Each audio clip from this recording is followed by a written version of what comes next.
మిత్రులు అడుగుతున్నారు quality sperms అంటే ఏంటి అని. వరల్డ్ హెల్త్ ఆర్గనైజేషన్ అని ఒక ఆర్గనైజేషన్ ఉంది. వాళ్ళు మధ్య మధ్య ఫలానా ఫలానా మినిమం ఉండాలి అని చెప్తారు. నేను స్టూడెంట్గా ఉన్నప్పుడు 100 నుంచి 150 మిలియన్లు స్పర్మ్స్ ఉంటే అది నార్మల్ అని చెప్పారు. అది నేను డాక్టర్ అయ్యి స్పెషలిస్ట్ అయ్యేసరికి అది 20 మిలియన్స్‌కి పడిపోయింది. 20 మిలియన్స్ ఉంటే చాలు అనుకుంటా. క్వాలిటీ అంటే ఏమిటి? ఇప్పుడు మనం వ్యవసాయం చేసే బ్యాక్‌గ్రౌండ్ గనుక ఉంటే ఈజీగా అర్థమవుతుంది.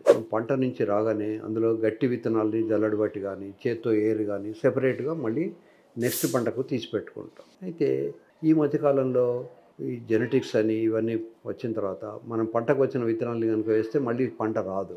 దానికోసమని అలా రాకుండా ఉండాలి అని ఆ కంపెనీలు వాళ్ళు స్పెషల్‌గా వాళ్ళ విత్తనాల్ని మళ్ళీ కొనడానికి వీలుగా వాళ్ళు కేవలం మనకు పంట వచ్చేట్టుగా మాత్రమే తయారు చేసి అమ్ముతూ ఉంటారు. సో, పూర్వకాలంలో ఏంటంటే మనకు వచ్చిన పంటలోంచే మంచి విత్తనాలు, గట్టిగా ఉన్నవి, పెద్దగా ఉన్నవి, హెల్తీగా ఉన్నవి తీసి పెట్టుకొని వాటిని మళ్ళీ రీసైకిల్ చేసేవాళ్ళు. ఈ స్పర్మ్స్‌లో కూడా కొన్నిటికి 2 హెడ్స్, తర్వాత అసలు హెడే లేకపోవడము, లేదా టెయిల్ లేకపోవడం, ఇట్లాంటి రకరకాలైనటువంటి డిఫెక్ట్స్ ఉంటాయి. ఈ డిఫెక్ట్స్ ఉన్న వాటిని కూడా క్వాలిటీ లేని స్పర్మ్స్ అంటారు. క్వాలిటీ స్పర్మ్స్ ఏమిటంటే ర్యాపిడ్లీ ప్రోగ్రెసివ్, ముందరి వైపు వెళ్తూ ఉండాలి. స్లైడ్ మీద వేసినప్పుడు ముందుకెళ్ళాలి. సైడ్‌కు పక్కకు వెళ్తుంటే అవి నాట్ ర్యాపిడ్లీ ప్రోగ్రెసివ్. సో, ప్రోగ్రెసివ్‌గా ఉన్నాయా, ర్యాపిడ్లీ ప్రోగ్రెసివ్ ఉన్నాయా లేదా చూస్తారు. తర్వాత మొత్తం న్యాచురల్‌గా అన్ని పార్ట్స్, హెడ్, టెయిల్ అన్నీ ఉన్నాయా, హెడ్ అబ్నార్మాలిటీస్ ఏం లేవు కదా, ఇవన్నీ రూల్ అవుట్ చేసి పెట్టుకుంటారు. దీన్ని క్వాలిటీ స్పర్మ్స్ అంటారు. ఈ క్వాలిటీ స్పర్మ్స్ లేకపోవడానికి కానీ, అసలే స్పర్మ్స్ లేకపోవడానికి కారణం మనకు కెమికల్స్ యూసేజ్ సొసైటీలో బాగా పెరిగిపోయింది. ఇదే వరల్డ్ హెల్త్ ఆర్గనైజేషన్, ఇందాక మనం చెప్పుకున్న వరల్డ్ హెల్త్ ఆర్గనైజేషన్ ఒకప్పుడు మలేరియా ఇరాడికేషన్ ప్రోగ్రామ్ అని ఒక ప్రోగ్రాంలో మొత్తం ప్రపంచంలో ఉన్న అన్ని దేశాలలోనూ డీడీటీ అనే ఒక కెమికల్ను స్ప్రే చేశారు.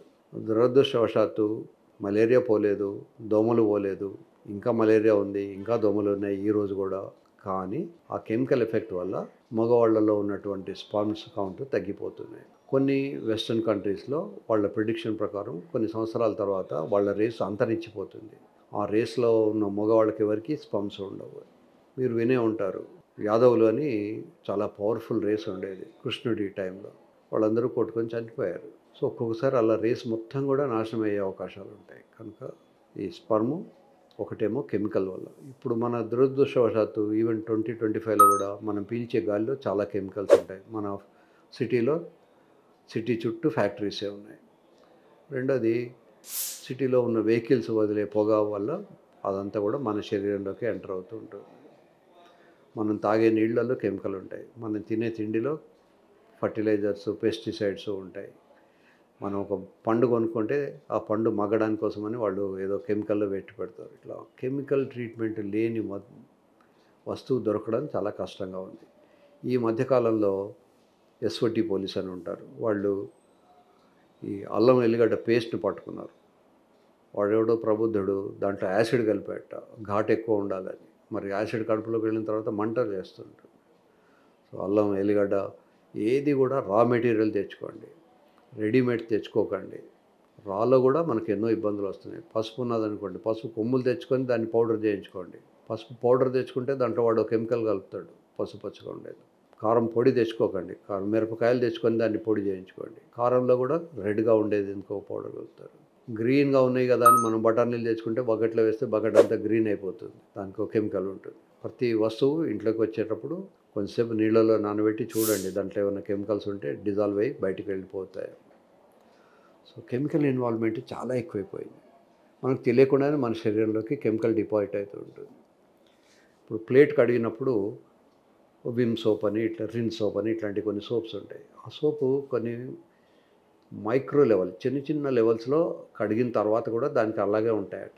అది కడుపులోకి వెళ్ళినప్పుడు క్యాన్సర్, అది ఒక 10 సంవత్సరాల తర్వాత రోజు కొంత మైక్రో లెవెల్లో డిపాజిట్ అయిపోయి కొద్ది రోజుల తర్వాత ఒక క్రిటికల్ లెవెల్ వచ్చేసి దానివల్ల క్యాన్సర్స్ వస్తాయి. ముఖ్యంగా కొలోనిక్ క్యాన్సర్స్ వస్తుంటాయి.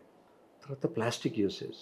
ప్లాస్టిక్ మనకు తెలియకుండా బాడీలోకి వెళ్తుంది. ముఖ్యంగా ప్లాస్టిక్ను ఫుడ్ ఐటమ్స్కు టచ్ కాకుండా చూడాలి. ప్లాస్టిక్ కంటైనర్స్లో ఫుడ్ ఐటమ్స్ స్టోర్ చేయకూడదు. వెట్టి అసలే చేయకూడదు, డ్రై కూడా చేయకూడదు. ఈవెన్ నీళ్లు, వాటర్ బాటిల్లో నీళ్లు తాగినా కొద్దిమంది అమ్మాయిలకు వాళ్లకు ఉండాల్సినటువంటి కొన్ని కెమికల్స్ ఉంటాయి, ఏఎంహెచ్ అంటాం. ఈ ఏఎంహెచ్ తగ్గిపోయే అవకాశాలు ఉంటాయి. ఎవరైతే పిల్లలు కావాలనుకుంటారో వాళ్ళకు స్ట్రిక్ట్‌గా మొత్తం ప్లాస్టిక్ యూసేజ్ జీరో చేసుకోవాలి. So, chemical usage, plastic usage ఇవన్నీ తగ్గించుకుంటే మనకు మంచి స్పర్మ్స్ వచ్చే అవకాశాలుంటాయి. మంచి విత్తనాలు, మంచి ప్రోజని వచ్చే అవకాశాలుంటాయి.